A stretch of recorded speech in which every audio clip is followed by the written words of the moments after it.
Police and prosecutors continue to play catch-up in stopping producers and sellers of synthetic drugs. Meanwhile, users continue to wind up in the hospital. It was in 2008 when synthetic drugs first popped up in the United States. Since then, the popularity of bath salts and other synthetics has increased. In 2010, Missouri lawmakers passed the state's first ban on the drugs. Since then, they've tightened the laws, but in some cases, it's still unclear what's legal and what's not. ABC 17's Christy Reeder has followed the battle against synthetic drugs for years. Tonight, she works to discover their ingredients and why their chemistry causes problems for law enforcement. Through my investigation, I found making a case on synthetic drugs is no easy process, and that may be the reason you can still find them in mid-Missouri stores. But you can also still find signs that they're sending Missourians to the hospital. Here's a look at the number of exposures reported to poison control in Missouri last January compared to this January. You can see there wasn't much improvement. But law enforcement and prosecutors tell me the fight remains, and I was able to go through the process they do in what seems like a never-ending battle. I first started work on this story at the end of last September when we picked up two products at Bocomo Bay in Columbia, a shop whose owner has been in trouble in the past for synthetic drugs. For less than $40, we purchased Jolly Roger and Diamond Angel. Both said not for consumption, but we wanted to see what was in them. We're now going to ship this off to the Missouri Safety Center where they're going to help us in getting it tested. The Center for Forensic Science Research and Education Laboratory, located in Pennsylvania, handled the testing on our products. A couple of months after we sent them off, the results came back. Adam Benny is a criminal supervisor at the Highway Patrol Crime Lab here in Missouri. While he did not test the products we sent off, he sat down with me to go over what the lab we worked with found. The first compound was a compound called XLR11, and the second was a compound JWH018 adamantyl carboxamide.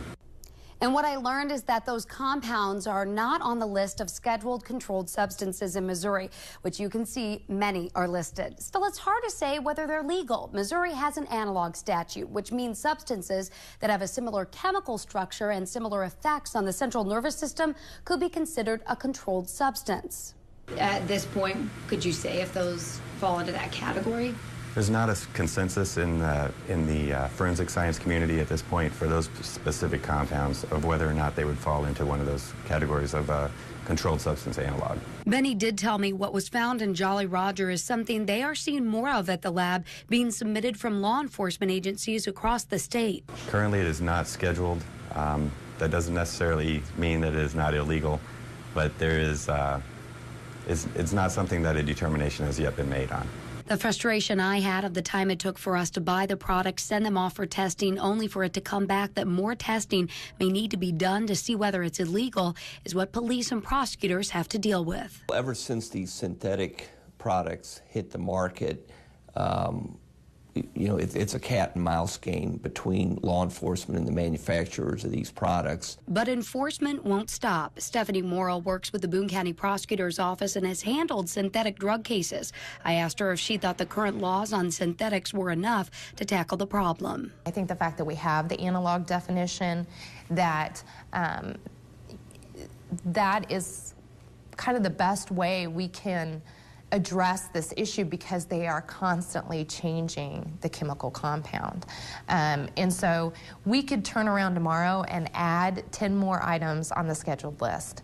And the manufacturers are tomorrow, they're going to change the compound all over again. And Morrill is currently using that part of the law in cases involving synthetics. We do have cases that we believe we can establish that it is an analog. But proving is not always easy. Prosecutors have to find expert witnesses to testify in court that these products are in fact illegal. Even if we can establish that it is an analog, it's structurally similar, and it has the same effects, can we establish that this person basically was knowingly breaking the law? Law enforcement feel money is driving this whole issue. Where there's money to be made, people will find a way to skirt the law. While possession arrests and busts at smoke shops and convenience stores are good, stopping the manufacturing may end the problem. Morrill says statewide law enforcement is looking into that aspect, and with more pressure on the issue, we may see a change in the fight. As law enforcement continues to learn more, and as we continue to be aggressive to the people who are making or selling it, knowing that what what they're doing, that we will see less and less of it, because they really are very dangerous substances. For this story, I also tried to get in contact with the owner of Bokomo Bay to see what he thought about those products we bought at his store and had tested.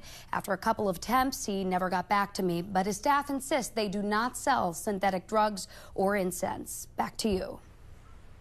We checked, and so far this legislative session in Missouri, there have not been any pieces of legislation filed regarding synthetic drugs.